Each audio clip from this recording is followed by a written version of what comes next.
Seigneur, ta parole est un heurtoir qui frappe à la porte de nos cœurs fatigués. Ta parole est une pluie qui féconde nos terres desséchées. Ta parole est une fontaine qui désaltère notre terre et notre vie assoiffée. Ta parole est une graine semée dans le champ de notre humanité. Seigneur, nous ouvrons les pages de l'Écriture qui dit ta parole.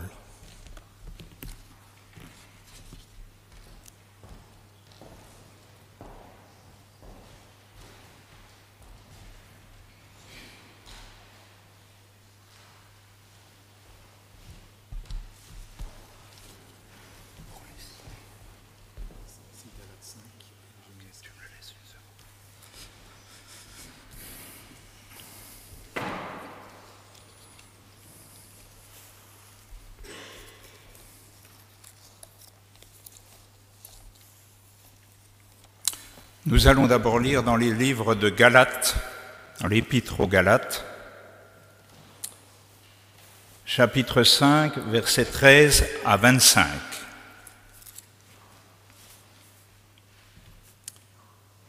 Frères, vous avez été appelés à la liberté.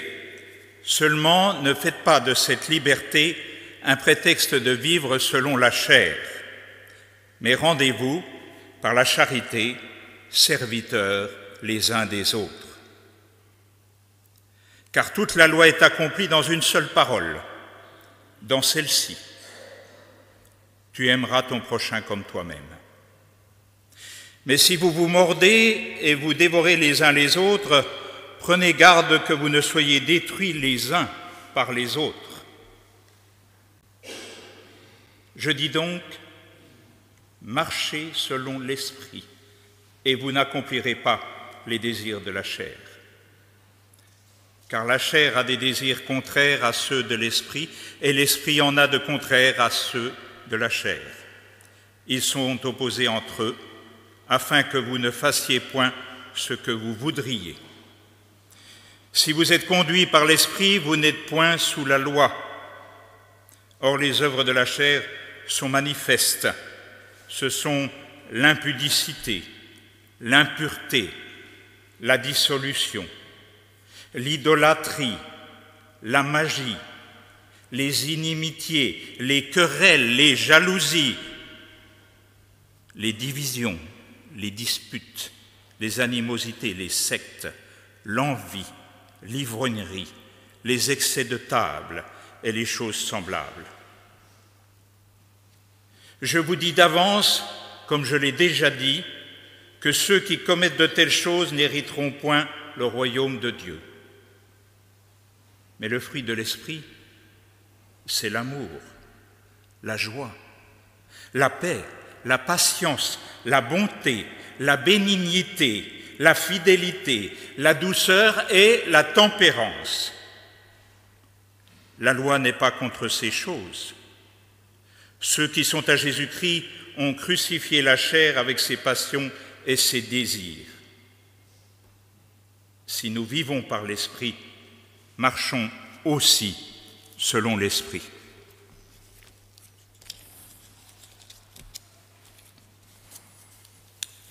Je prends maintenant le verset 7 du chapitre 4 de la Genèse.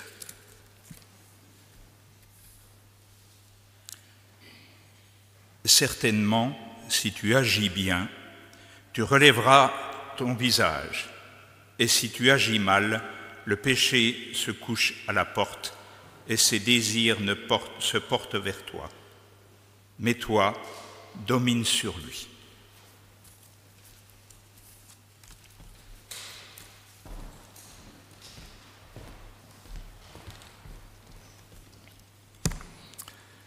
Je vous invite à vous lever, si vous le pouvez, pour chanter le cantique, page 260, le cantique 2204, « Ô parle-moi Seigneur ».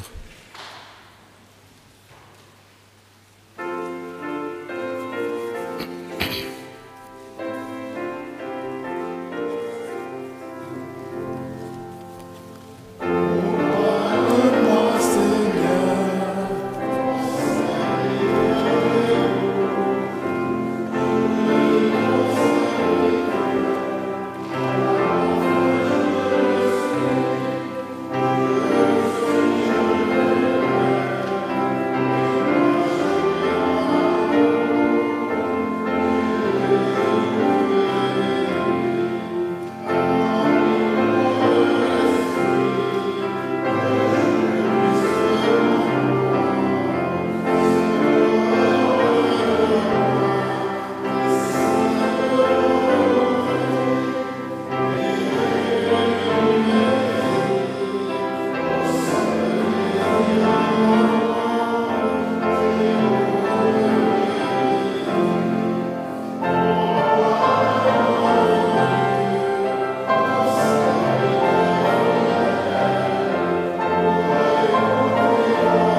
Voilà, c'est beaucoup mieux.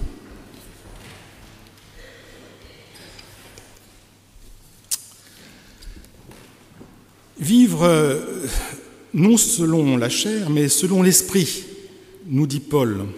Quel programme! Et Paul de nous redire franchement, dans Romains 8, « Si vous vivez selon la chair, vous allez mourir. Mais si vous faites mourir les actions du corps, vous vivrez. » Quel défi quotidien! Quelle inquiétude aussi. Alors quoi? Les désirs de la chair, du corps, seraient donc si mauvais et indissociables face aux désirs de l'esprit? Évidemment, plein d'interrogations surgissent naturellement en nous. Le corps et l'âme ne seraient-ils pas solidaires, même s'ils sont de nature différente? Pourtant, sans âme, le corps ne serait pas animé, et sans corps, l'âme ne serait pas incarnée. Et n'était-il pas bien incarné, notre Jésus, qui n'hésitait pas à se joindre au banquet et au repas, qui se laissait volontiers parfumer et s'en justifiait, ce Jésus qui n'avait nullement l'allure d'un ascète à la Jean-Baptiste? On ne trouve dans les évangiles aucune injonction de sacrifier notre corps pour élever notre âme. Mais au fait, qu'entend-on exactement lorsque l'on parle de la chair dans les Écritures, lorsque l'on fait référence à l'esprit, mais aussi à notre âme? Alors les versets de Paul ne sont pas si faciles que cela à saisir, à mon sens, et une lecture rapide risquerait de nous conduire à un contresens. Le sujet est très riche. Il nous renvoie à cette intuition du christianisme d'une triade corps, âme, esprit, dont l'articulation et la dynamique, un peu abstraite, n'est pas toujours aisée à comprendre. Et justement, puisqu'on parle de contresens, qu'entend-on exactement par la chair dans la Bible, dans l'Écriture? À première vue, cela nous paraît évident dans le langage commun. La chair, ça concerne le corps avec ses besoins et ses désirs. Mais dans Paul, ce que vous avez lu Philippe tout à l'heure, ce n'est pas seulement cela, loin de là. On a entendu que Paul, dans Galates, nous parle des œuvres de la chair. Il s'étend aussi sur les fornications, l'impureté, le libertinage, l'ivresse et même l'orgie. En somme, ce qui a trait à ces fameux péchés de la chair, directement en relation au corps. Mais ce qui est important de relever, c'est qu'aux œuvres de la chair, Paul y ajoute aussi pêle-mêle l'idolâtrie, la magie, les haines, la discorde, la jalousie, les emportements, les disputes, les dissensions, les envies. C'est-à-dire qu'il ratisse beaucoup plus large en faisant référence aux péchés liés au comportement de notre humanité en général. Et Matthieu, d'ailleurs, procède de la même manière dans les évangiles. Dans Matthieu 15, par exemple, Matthieu dit « Ne saisissez-vous pas que tout ce qui entre dans la bouche va dans le ventre, puis est jeté à l'écart, mais ce qui sort de la bouche provient du cœur, et c'est ce qui rend l'homme impur. Car c'est du cœur que viennent les mauvaises pensées, meurtre, adultère, prostitution, vol, faux témoignage, blasphème. Voilà ce qui souille l'homme, mais manger sans s'être lavé les mains, cela ne rend pas l'homme impur. » Vous voyez, c'est la même perspective, la même idée. C'est-à-dire que on peut réfléchir sur pourquoi il y a ce mélange de genres dans les multiples péchés qui nous accablent. Alors l'explication qui est possible dans la Bible, c'est que la chair fait référence, je dirais, à notre tout psychosomatique, comme on dirait aujourd'hui. Ce tout est nécessairement marqué par notre fragilité, nos aspirations contradictoires, nos limites. Et c'est cela, en réalité, qui constitue la chair. La chair, c'est notre fragilité, ce sont nos limites. et tout n'oppose jamais, et ce tout ne s'oppose jamais corps et âme. Le corps et l'âme ne s'opposent pas. Dans la vision biblique, en contraire, on ne peut pas dissocier le corps de l'âme, puisque le corps préexiste à l'âme. Il est en quelque sorte chronologiquement premier. Mais c'est l'âme qui anime le corps. C'est l'âme qui informe le corps pour donner à cet ensemble indissociable, chair, corps, esprit, sa cohérence dans le temps et dans l'espace. Ainsi, le christianisme, et je dirais même dans toutes les religions du livre, se trouve tout à fait à l'opposé dans son approche aux réflexions, aux pensées philosophiques qui séparent et qui opposent le corps et l'âme de manière dualiste. Alors, ce qui n'empêche pas, sans entrer dans le détail philosophique, que la vision dualiste, c'est-à-dire l'opposition entre l'âme et le corps mauvais, a malheureusement eu beaucoup d'influence dans la pensée chrétienne et sans doute encore maintenant sous des formes variées. Dans la vision chrétienne, l'âme, c'est une puissance de vie, c'est une puissance d'agir. Elle est en nous ce qui permet de désirer, ce qui nous permet de ressentir, de nous émouvoir, de conserver mémoire de notre vécu, de communiquer par amour et par affect. C'est un peu comme en musique la basse, si vous voulez.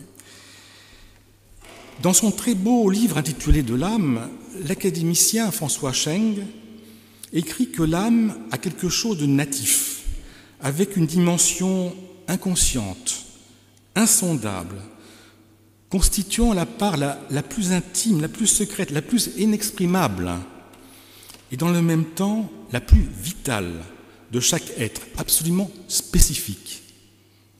Alors il tente une définition de l'âme qui me plaît beaucoup, ce serait la marque indélébile de l'unicité de chaque personne humaine. Et en effet, l'idée d'unicité est essentielle puisque, en l'occurrence, c'est l'âme unie au corps et l'animant qui est la personne même. Et cette personne, comme nous le savons, est unique, avec sa valeur propre et sa dignité en tant qu'être. Mais alors, me direz-vous, mais qu'est-ce que c'est l'esprit dont il est question dans le verset qui vous a été lu par Philippe? Eh bien, l'esprit, comme l'âme, a une puissance de vie et d'action. Mais alors, elle occupe un autre domaine. L'esprit occupe un autre domaine. C'est celui de la raison, de la pensée, de l'organisation, de la conception, de la communication par l'échange. Par comparaison, on pourrait dire l'esprit communique et l'âme communie. Et dans le langage biblique, l'esprit de l'homme et de la femme, c'est notre capacité d'approcher, ou non d'ailleurs, mais d'approcher l'esprit Dieu créateur de nos âmes. Et c'est précisément l'esprit de l'homme, au sens biblique, je dirais, qui nous différencie du règne animal.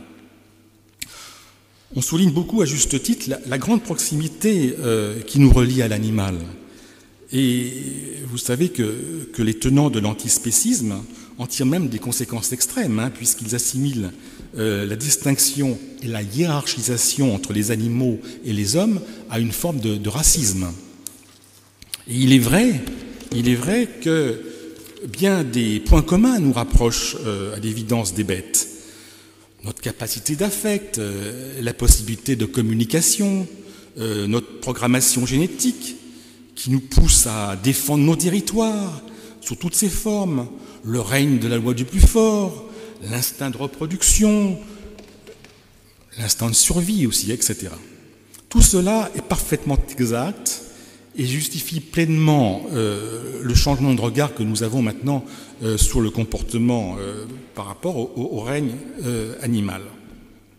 Mais il ne faut pas perdre de vue, il me semble, une différence essentielle entre l'homme et la bête, l'homme et l'animal. En effet, ce que les animaux n'ont pas, c'est la conscience de soi et la liberté. Quand bien même la nôtre est forcément relative, comme nous le savons. Alors, nous sommes certes biologiquement programmés, comme l'animal, mais il ne lui est pas donné la capacité d'accéder par l'esprit, précisément, à un autre message qui lui donne le choix d'orienter son existence, de modifier profondément son comportement, sa manière d'être à l'autre. Par exemple, l'homme et l'animal sont programmés pour la défense du territoire.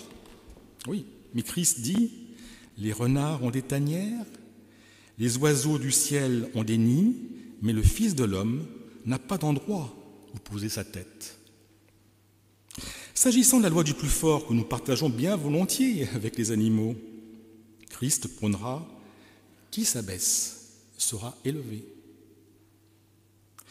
Pour l'instinct de survie, Jésus enseigne « Qui veut sauver sa vie la perdra ».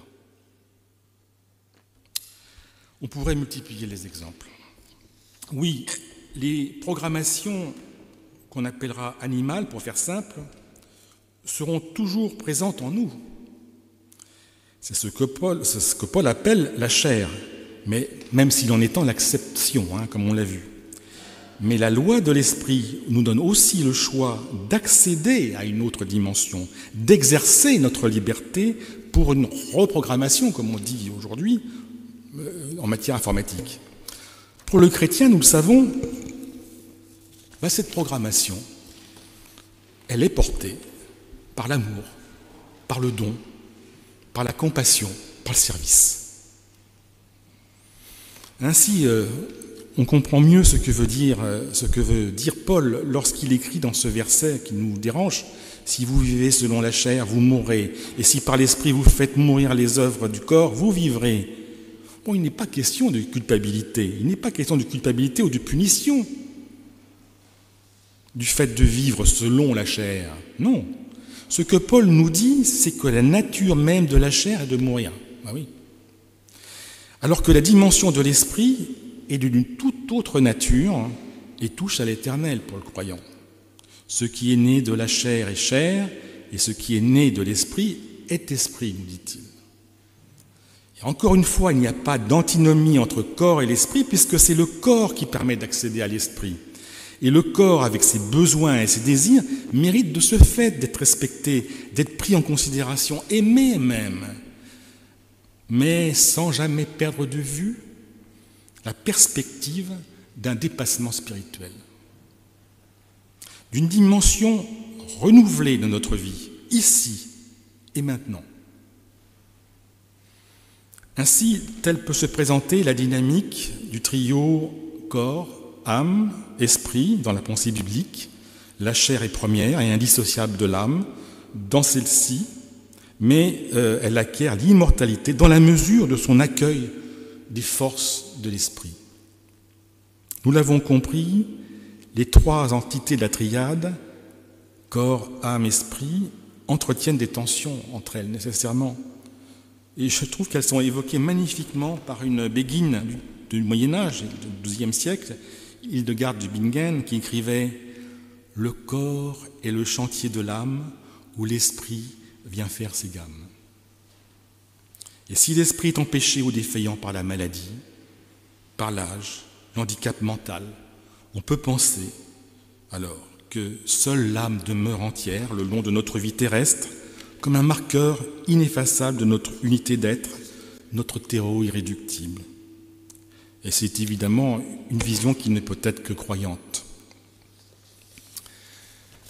C'est l'écrivain Jean-Marie Leclésio qui, dans l'extase matérielle, parle fort bien de l'âme, qu'il décrit comme, je cite, « une étrange présence cachée, ombre mystérieuse qui s'est coulée dans le corps, qui vit derrière le visage et les yeux et qu'on ne voit pas.